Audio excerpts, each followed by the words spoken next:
Injury वजह से gym नहीं जा पा रहे हो क्या? यार हाथ थोड़ा माइन्यूट टेयर है, नी पे माइन्यूट टेयर है, चल पा रहे हो पर वर्कआउट करना थोड़ा risky. Welcome to toilet of the scientific concept which apply to your training. There is a concept called cross education effect. मतलब क्या? यूनिलैटरल ट्रेनिंग करने से दूसरे, फॉर एग्जांपल एक हाथ का ट्रेनिंग करने से दूसरे हाथ पे इफेक्ट आ रहा है क्या?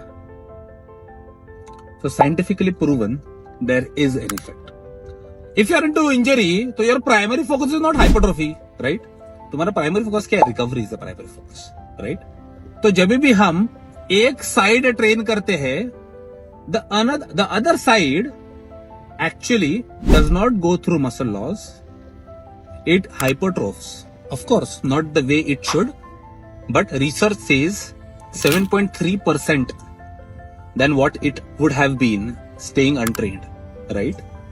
तो क्या करने का बेसिकली कि अगर एक हाथ पे लेट्स से एल्बो पे इंजरी हो गया है, train bicep and tricep of that other hand. एक नी पे इंजरी है, दूसरा लेग ट्रेन करो। उससे क्या होता है? Even the recovery is boosted. That is very important for you at this stage. Boosting of recovery along with that no muscle loss and everything, all the good stuff. So अगर एक side पे injury हुआ है, make sure you train the other side to get the most benefit.